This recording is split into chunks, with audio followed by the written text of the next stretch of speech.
City of Houston is run by the Democratic mayor, Sylvester Turner, whom you saw in Antonia's story. In the 2020 presidential election, Harris County, where Houston is located, went blue, as it has in every presidential election since 2008. Joe Biden won the county by more than 13 percentage points. Harris County is one of the most diverse counties in the entire state of Texas. The school district is no different. More than 80% of the 200,000 students enrolled in Houston's independent school district are Black and Latino. And the Republican-led state of Texas is focused on improving the district's test scores by taking away their school libraries.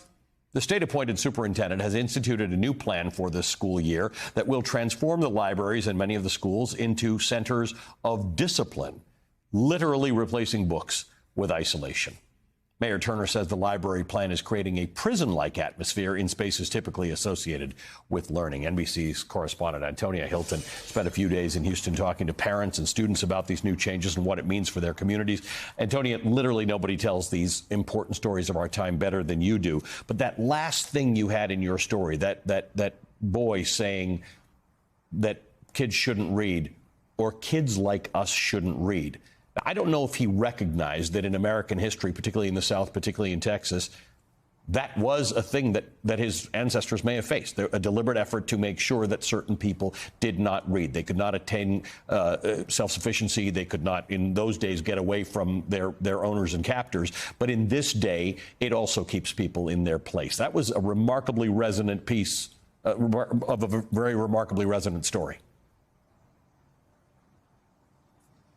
Thank you, Ali. You know, that boy is actually a ferocious reader, so he may well know all the history you spelled out right there. And that's really the weight that a lot of these families of color here in Houston are feeling right now. You know, nobody thinks that the school didn't need any kind of reform or change. In fact, in all of the years in which the state was criticizing Houston ISD, the parents were too. They wanted more for their kids. They wanted more resources. They were asking the state for more money. They wanted new programs. They wanted interventionists to help their kids catch up with reading and math. So nobody was saying, you know, nothing here needs to change and the status quo was fine. So they agree with the superintendent on that. But I think what for these families who are seeing some of their kids struggle to read and struggle to find points in the day at school, right, where they can also just relax, be themselves, have fun, curl up with a book, the library meant something to them. It meant a lot for those kids to go into that space, to make a decision, a choice about what they wanted to explore that day, and really have agency in that room. And so that's the question that parents tell me they're asking this administration, you know, where is our agency? You know, now that we've lost our elected representatives, where do we get a seat at the table?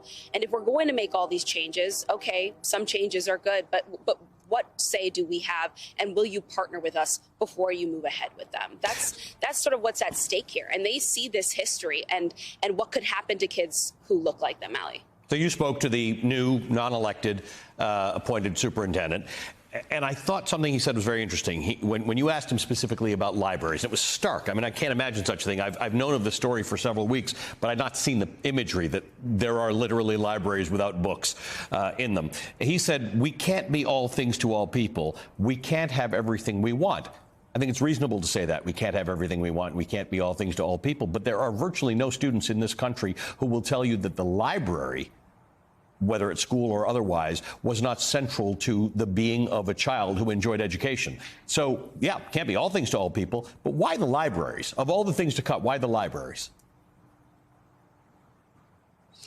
Well, he sees himself as a reformer. He has a large network of charter schools at which he's implemented this new education system and says that he's seen a track record of success. And here's the logic behind it, that if they're able to take resources, focus more time on instruction in the classroom, and use some of the way in which they've reorganized and removed some positions to increase some teachers' pay, that then those teachers will succeed, they will go above and beyond, they'll do more for kids in the classroom, and kids will get more of that reading instruction and all other kinds of instruction to really catch up with the rest of the state.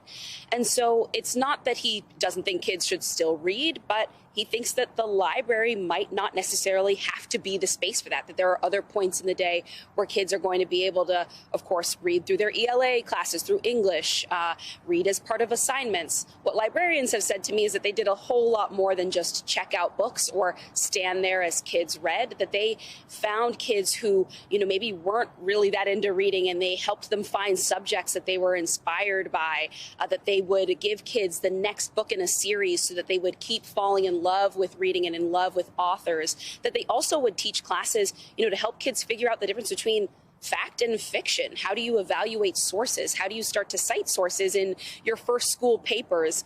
And librarians were playing all of these roles. And so their concern is, this is so much bigger than, just how do the shelves look in a big room. It's about that culture, all of the pieces and the joy and love of learning that go with it.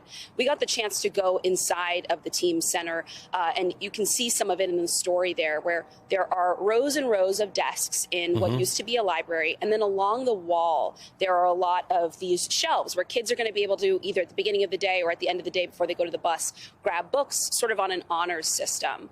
And kids may well do that. We didn't get to see any kids actually do that today. But the other piece that librarians are concerned about is that, if the books are just there in the corners and along the walls, kids are going to forget about the library, and it just won't be a focal part of school culture anymore.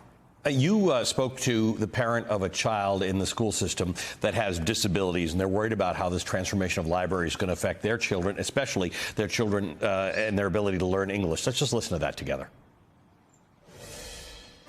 Yo tengo un niño con autismo y el otro que es muy hiperactivo.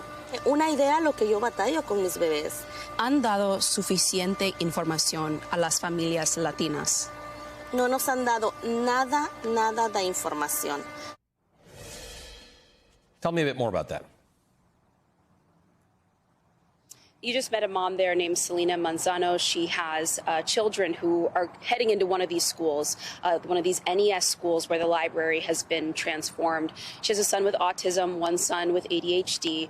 And her concern that she told me is that her kids' special needs will be interpreted or misinterpreted in the classroom, and that they may then be sent to spend some time in one of these team centers for discipline.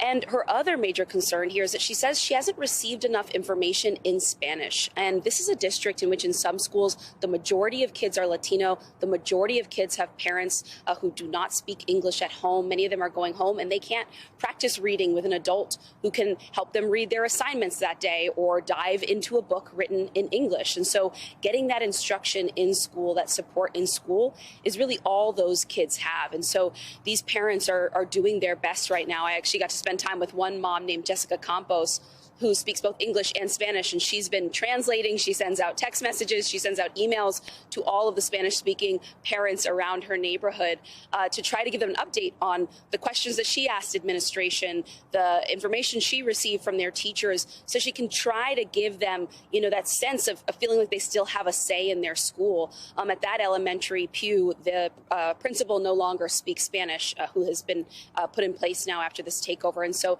there's a lot of anxiety there. And I think it's going to take a couple weeks before we have a sense of how this new system really works. I've spoken to people who are working through it, who are excited, who say that the pay increases are going to help, that the teachers are going to be more excited, more engaged now. But right now, the parents, they're describing chaos. And that's for parents both who speak English as a first language and for parents who are still learning, Ali. We're going to follow it closely with you, Antonia. Thanks for your fantastic reporting on this. Antonia Hilton for us in Houston.